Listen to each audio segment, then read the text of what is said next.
Hi, I'm Denise O'Malley, the founder of You Define Wellness. And while you may be watching this on a recording and not know it, today is the last day of an 8-day Defining Wellness confab that we've been putting together. Our theme has been becoming the director of your own healthcare. And the reason why we chose that is because we know that when people are stepping away from medical insurance and having to find a new path or new caregivers, they don't always know where to start. So they may go to Google and see if they can find someone, but they don't know anything about those people. Well, I have a network of health and wellness professionals, and in this Defining Wellness Confab, what I'm doing is I'm introducing you to them. And there are dozens and dozens of practitioners that I want you to get to know. And the one that we're going to be focusing on today, that we're going to be talking with today, is Jule Lane with Puzzle Over Me. Jule, thank you very much for being here today. Thank you for having me. Thank you for the introduction. And I'm turning it over to you.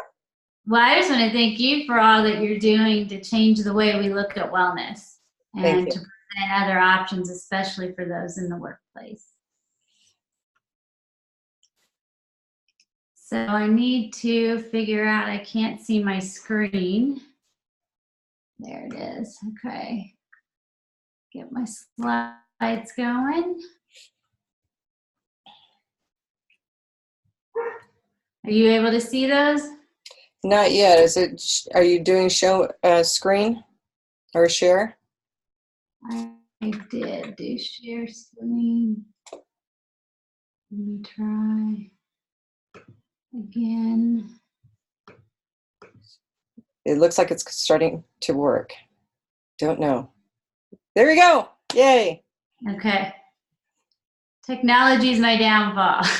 Well, I'm going to tell you this, is there has been something weird going on through this whole confab, is that we have had technology issues all the way through, but we've managed through, and great presentation. So it's up now and you're good to go. Okay. So I'll start with my story. Basically, after grad school, I was pretty new working in the field as a therapist, and I had a large caseload of crisis and trauma clients.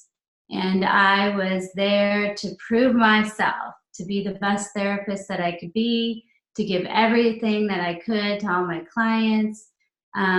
Most of my time was spent working. I didn't do a lot of other things outside of work.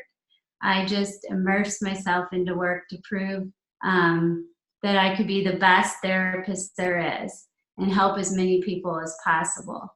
But what happened for me, I was in my late 20s at this point, and I was not getting good supervision at my place of employment. I ended up having chronic pain. It got to a point I was going to doctor after doctor, and everything was coming up that I was normal, but I could barely function. I was just still trying to do at work, give all that I had, but then I would come home and just collapse and be in pain. I got to a place of hopelessness, of feeling like I really wanted to die because the pain was so intense, and it was never ending. And there were no answers. The medical field was letting me down. There were just no answers. And there were doctors who were willing to do surgery on me because they thought it might be this or it might be that. So they were willing to do the surgery in the hope that they could fix me, but there was no evidence that that's what was wrong because everything came up normal. So this is when I went on a search myself and looking into alternative options. And I came across acupuncture and started that, and then decided to get a therapist for myself since I was not getting good supervision at my workplace. And throughout the course of this, I found out that I had vicarious traumatization, which is basically I'm taking on all the crisis and trauma and experiences of my clients, and it was being stored in my body. And so my body was giving me the warning of overwhelm that it couldn't handle this. And that's what my pain was saying. So with that experience and that frustration, that's one of the reasons as a therapist, I really try to help people find ways to take care of themselves where they don't have to use medication. Because throughout my process, that's the biggest thing. Pain pills were thrown at me all the time, and I tried my best not to take them because I know how addictive they are. So our society, if we look at what are the messages in our society, the society tells us to do, and that's what I was doing. I was on the go all the time, doing, and society's saying to do more in littler time, multitask, be more productive, bring in more money, and again, it's all about proving our worth, and we do that through our doing. And this did not serve me well, nor does it serve most people well.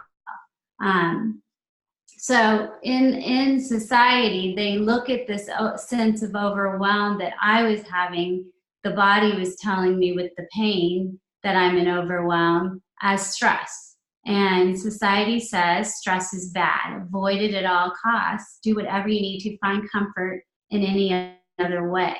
And so we do this in our society through internet surfing, social media, drugs, alcohol, sex, pornography, having powerful positions in the workplace or in the political field, anything that's going to bring us instant gratification and avoid this discomfort that we feel when we're under stress. Society pushes this upon us. When we go into doctor's offices, like I said, it was the pain pills that were pretty much thrown at me. So when we look at statistics, though, in our society, we see that in the United States, we consume 25% of all the resources, and we have all the material goods. So it's expected that we should be happy. However, there's an epidemic of stress, anxiety, depression, loneliness, isolation going on, where 25% of all people feel that who are suffering, they feel there's no one there for them. They feel all alone, that there's no hope. And in the United States, according to the 2016 statistics, over a year's time, there were 40 million adults, only looking at adults, that were diagnosed with some type of anxiety disorder. And 23% of those were severe. And again, that's only looking at adults. Then there's 6.1 million adults in that year who were diagnosed with major depressive disorder. And of those, again, it was just one episode, but many of them had more than one episode. Suicide's the 10th leading cause of death, and there were more than twice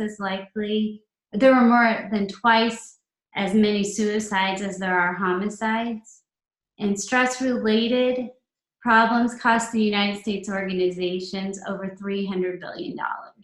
So if we look at the statistics, listening to those, the message our society is telling us is to push this discomfort away of stress and to avoid it. And the statistics are showing that that is not what is going to lead to well-rounded physical, mental, and spiritual health, to being balanced. It's actually pushing us away from that. It's leading to anxious, depressed, lonely, unhappy people. So this lie that we're hearing in our society is really, it's taking away our soul. The busier we are, the more we're doing, it takes away our soul. We're not able to hear and listen to our true being. And so it's contributing to our culture of death. Most of us are walking around in a trance, on autopilot. We get from place to place, and we're not even sure how we got there. And we're doing all this to try to prove our worthiness. We have no idea that this is not living. This is what we're told is how we live, how we're productive, and how we find happiness. But we know inside that we all have these yearnings, even sometimes a knowing that we aren't able to listen to completely because we're always on the move. And this yearning and this knowing inside is to find the truth of who we are. So if we go back to my story that I started with, this cycle of doing that I participated in, striving to be my best, to meet all their financial goals, to be the best for my clients so that they would get better. It just led me to that life of chronic pain and misery. I was in complete overwhelm, and looking back even further in my life, while I was in school, I could see that I was trying to be perfect. I was trying to achieve, to prove my worth at all costs. It's the same pattern. So through my journey, I found that the miracle to my healing was just to embrace each moment. If I could slow my life down and just start being present in that moment, this is how I was going to heal myself. This is when I was truly coming alive, and I could feel my soul again. I could feel the truth of who I was. It's all inside of us, and I was able to really start to listen. So I was opening myself up to this curiosity of the moment. What could I discover? What would be there? What could I experience? What could I learn? So I say again, this discovery is something that we know. It's something within us. And as children, we live it on a regular basis, but our world teaches us to keep going and to do. And as parents, we're starting to do that with our children, to keep them in activity after activity. But if we get back to the true essence of our childhood, where we know, we just live in the moment. We are curious and we want to discover every single little thing. And sometimes the questions that children have annoy us, but we need to look at those in a new light, and that needs to be who we emulate. We need to look at each situation and ask those questions. What can I learn from this? So the great thing that I'm finding, all these intuitions that we have naturally inside of us is now being proven from science that they're real. They can show in our brains how, when we stay in the moment, different parts of our brains are active and more alive. We can also show, they're also starting to show that there's another energy field around us that is kind of our source, our life source. So by being in the moment, we're able to encounter this at a deeper level, to find truth of who we are. So some of the big things that I learned from being in the moment were that this idea of stress being bad is really, stress is just energy. That stress in my body and that pain was an energy to tell me that I needed to make some changes. It wasn't something to be scared of or to run from. It was something to embrace. So when I was embracing each moment, there were 5 big teachings that I learned. Practicing saying yes to life. When you say yes to life, you can begin to start living.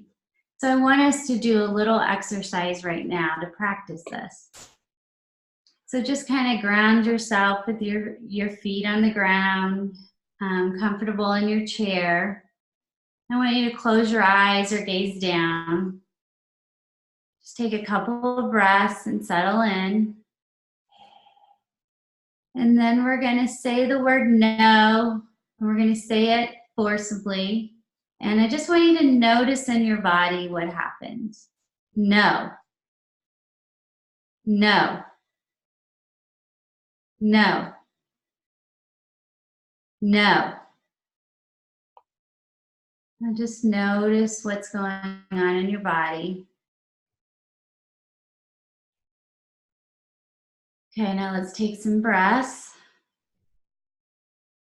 You can even shake out your body a little bit, take some breaths, and then now we're going to practice saying yes and paying attention to what goes on in our bodies. So close your eyes or look down, whatever's comfortable. Yes. Yes. Yes. Check back in with your body. Take a breath. We don't have a lot of time that I can hear from everybody, but maybe Denise, if you could share what you felt when you said no. What Yeah, you absolutely. noticed in your body. Yeah, I noticed, and I wasn't shouting out only because I didn't want to overtake you. Um, I was feeling like there was a protective barrier coming up, protecting me or around me. And then with yes, it was openness. Exactly. Yeah, that's cool. A I lot of like us that. feel a lot of us feel a tightening maybe in our chest and our body and kind of that closing in. And Mhm. with the yes, it becomes an opening, an Yeah. inviting. So when we say yes to life, it really leads us to accepting. We accept things the way they are. We're open to them. We're open to new experiences. We experience life fuller because we have a fuller. Our arms are open to embrace and to bring in more. And then this accepting without expectations leads to gratitude. It leads to where we really can appreciate every moment and just see what it has to teach us versus labeling it as good or bad. The next thing that I learned from embracing each moment is to practice compassion for myself Mm. and for others. And so, one of the biggest pieces I learned was here I wanted, as a therapist, to care for everyone. I wanted to help people to have a better life, but I was neglecting myself. So, I learned that I have to love and care for myself first before I'm able to do that for other people. It's that same thing that you hear on the airplane, to put your oxygen mask on first, then you can help put your children or someone else's on. And that's true for us, for life.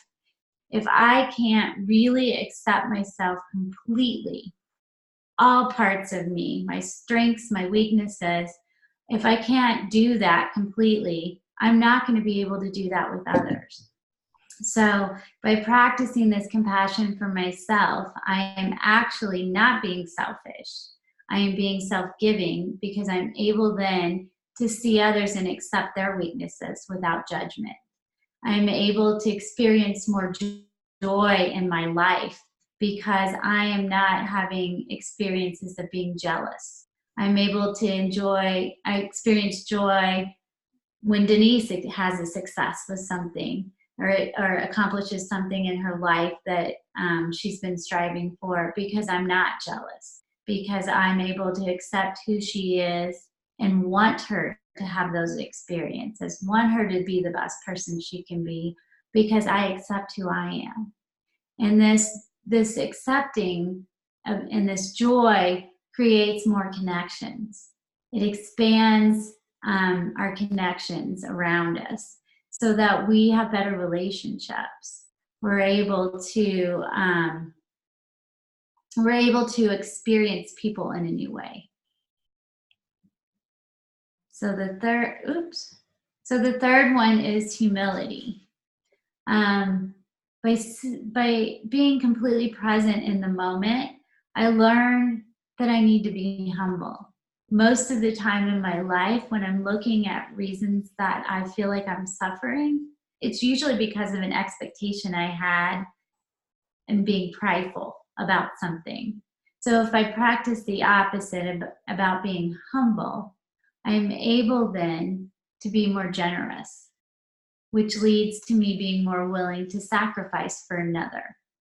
So instead of wanting to be the first in the line or believing I deserve some special seat or some special invite, trying to take the back seat to that, trying to do the opposite, to remind myself that I am equal to everyone else. I am not better than or less than anyone else.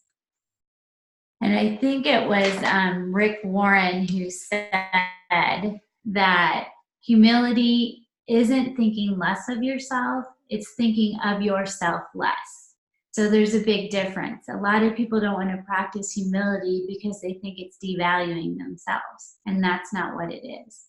So the less we think of ourselves, the more we're able to be generous and to give and to give to this world and to have an impact.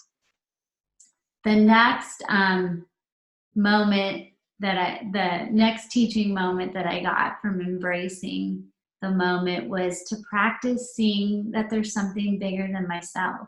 Mm-hmm. The more I lived in the moment, the more I was in touch with myself, struggling with my attachment, struggling with whatever emotions that were uncomfortable, experiences in my past, the way I was treated. I went through experiences of being bullied in middle school. Looking at all those experiences and really sitting with them helped me to see that there is something bigger than myself. It's called all types of names. Some people call it God, some universe, life source, creator. But there is this something bigger than ourselves out there that by living in the moment, we begin to connect to and to feel. And we're just a small little piece of the puzzle. So I learned that accepting that there's something bigger than myself, that it helped me to really start to understand what love is. And we may even call this thing bigger than ourself love. You can use that word, because the source that's bigger than ourselves is love. Only what's good, only what's the best for each other. And this helps me to connect to my soul, to who I truly am, and leads to being able to be more forgiving of others. Forgiveness of myself for all my mistakes was something that I have to continue to keep working through. Letting go of my expectations and then forgiving myself for not meeting them. Forgiving others for being human and imperfect, because we all are. So forgiveness comes from this idea of being able to accept that there is a source, there is something, an energy that is bigger than ourselves, that is guiding us to connect to our souls so that we can find our true being. And there's tons of research, again, showing that generosity leads to feeling happier and more content with our life. And then we become more sacrificial.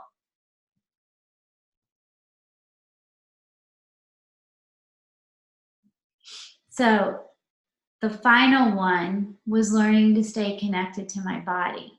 As I told you before, I was always on the go, doing. I was in my head most of the time, which is why I had that picture up there. And I was separated from my body, and my body was trying to connect, trying to reconnect with my brain so that I could be one. So staying connected to my body has helped me to know that this is really where home is. All of us are always searching for something. We're searching for this place, this home. We buy bigger homes, bigger cars, more and more products, material goods. We're searching for this contentment, this place to call home, where we're going to just feel content and satisfied. For me, by embracing each moment, I learned that staying connected to my body on a regular basis, as much as I can, is really my home base. This allows me to connect to that energy, that source that's bigger than me. It helps me to hear my soul. Those yearnings are directing me to my truth. So staying connected to the body is really home base. And I think that's one of the most important things, because in our society today, we're being taught again and again to disconnect. And that's by doing. And we have the internet that has changed our world. Having all of this having all this information thrown at us. Our body is saying, again, if we listen to it, if we're connected, it's too much. Turn off the computer, take breaks, don't surf the internet, set a goal. I'm going to be on for 20 minutes. I need to find these 3 things and then be done with it, because we're never going to find all the information we need. It's endless. So there's lots of science out there too showing that technology is really creating more stress for us, more anxiety. And it's really important by staying in the moment. We can catch ourselves when we're surfing the web. We can catch ourselves when we're texting or talking on our phone too much or playing games. Learning to just stay in that moment where we can just be is what matters. So how can we experience these moments? So for me, I use breath a lot. Breath is one of the easiest practices because we don't have to pack anything with us. It's always with us, and we take it for granted. We Yep. breathe all day long, and I bet most of us, if you go through your day, would never say you noticed your breath. So for me, I started using breath. Every hour I had a timer set on my phone that would remind me, and I would breathe. And I would just breathe in and connect to my body. And then I was able to notice, wow, I'm really tight in my chest and in my shoulder blades. So it teaches me, it would give me the messages I needed on how to take care of myself to get back into balance in my life, spiritually, mentally, and physically. Maybe I hadn't been working out because I'd been working too much. So slowly but surely, by using breath to bring myself into the moment, I was able to start connecting more to my body. And there's all sorts of ways to do it. We could use sound. And I'm just going to ring a bell real quick for an example. But we can focus on that sound. We can notice as it changes, as it gets further away, when it ends. And there's sounds around us all the time. At work, you might hear the humming of an air conditioning. You might hear the buzzing of lights. You might hear clock ticking. If you go out in nature, which science also shows is very beneficial to our health, you can hear all kinds of sounds. You can listen to the crickets, to frogs, to birds. You can use sight. You can use your seeing. You can watch the flowers, watch the bees going from flower to flower. We can watch leaves falling. And I really like, and I think one of the things is our sense of smell is something that we do not use we don't pay attention to very often. But the simple pleasure of having an orange, if you do it in a mindful moment, you can sit here, you can feel the orange, feel the smooth and the rough on its skin. You can, when you peel it, you can just inhale the fragrance of orange. And there's a lot of research on this too that shows that fragrances can change our mood. Orange, the smell of orange, can make us feel happy. It changes chemicals in our brain. And it's something that's natural. We don't have to go and buy a whole bunch of superficial things to feel better. So just connecting in when we eat to our food and going beyond the moment here, where did the orange come from? There were farmers who nurtured and cared for this orange, people who picked it, workers who took their time caring and picking and finding the right oranges to send so that I can enjoy it. So again, it's learning to go beyond ourselves. If you just sit in a moment with an orange, it's amazing what you'll connect to and figure out. So again, there are many ways to practice being in the moment. And I'm just going to leave you with this idea that transformation is possible and it's simple. It's easy. Okay, it's not easy, but it is a simple plan to just be present in the moment and to live in that moment, discovering everything you can possibly live. And that is where life is. Life is not in the doing, it's in the being. So transformation is possible. And I do recommend that we have a guide for that. So someone who's trained, whether it's a therapist or anyone who's trained in guiding someone through the process, because it's very important that we learn to stay in our zone of comfort. We don't want to get too far aroused or too far sedated, and depending on our life experiences, that can happen. But transformation is possible for all of us, and living in the moment. So the question to ask yourself is, what can you discover in this moment? Mm-hmm. And so throughout your day, just pose that question and just stop. What can I discover in this moment?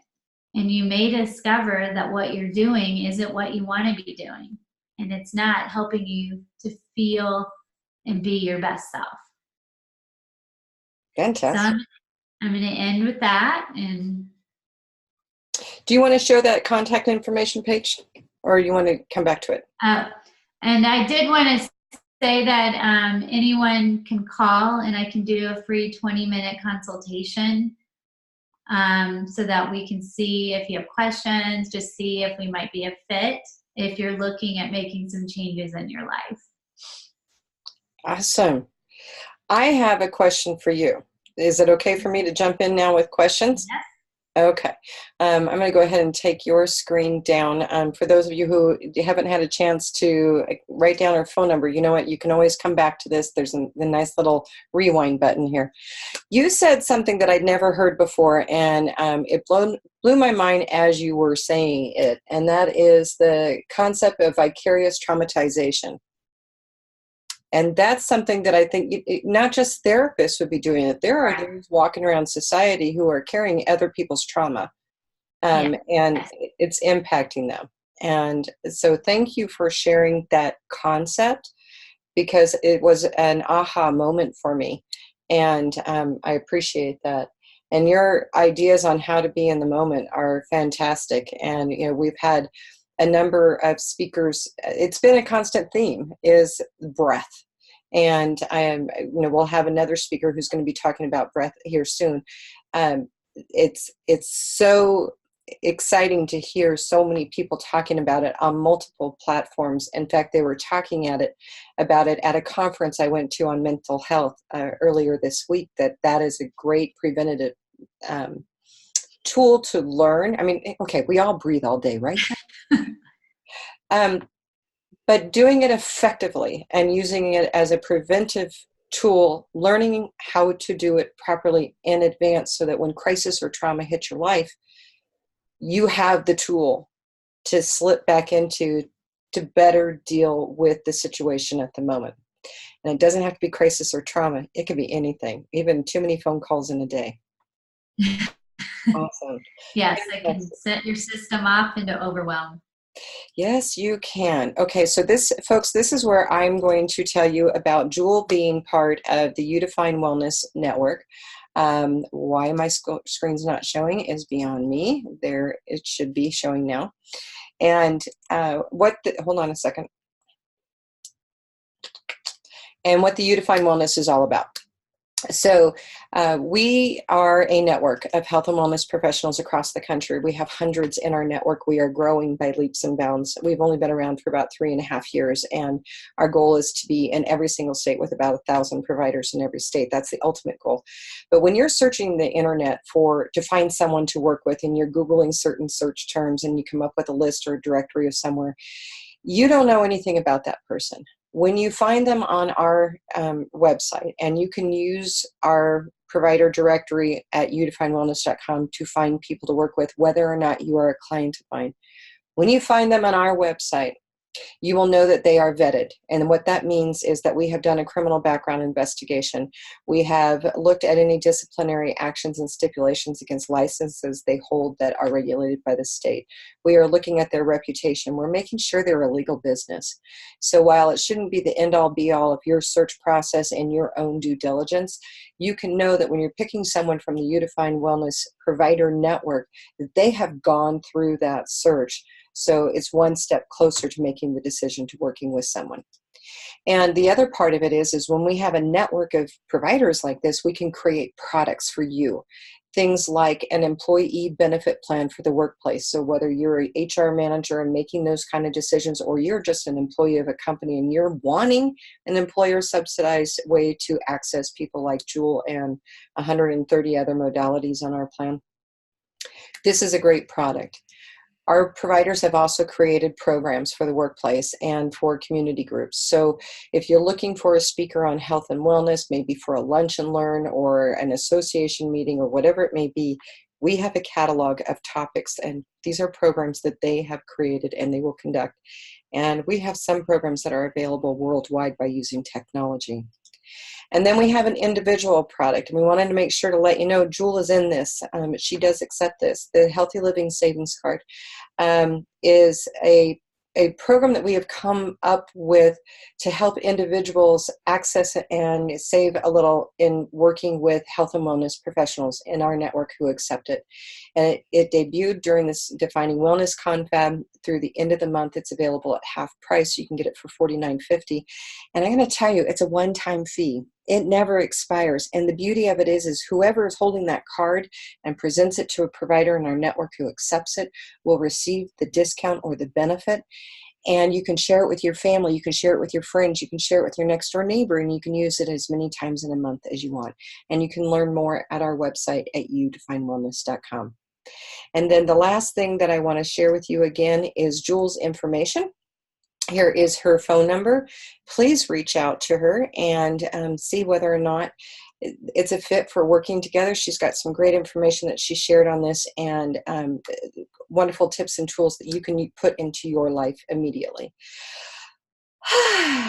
With that being said, thank you for doing this. This was great information to share with everyone, and those tools are ones, that's just the tip of the iceberg of what you can help someone with and teach them, and that's fantastic. So thank you very much for doing this today. Thank you for having me. And for those who are watching this on a recording, thank you as well. And no matter where you found this recording, you can hop over to youtube.com, put You Define Wellness in the search engine there, and you will find our channel. And we have all the presentations from this Defining Wellness Confab. There will be 47 all total. And we have dozens of other presentations that are on there as well. So it helps you when you're becoming the director of your own healthcare, get to know a provider, and before you actually are working with them, this is a great tool for you. So with that being said, we appreciate everyone being here and hope to see you on another recording.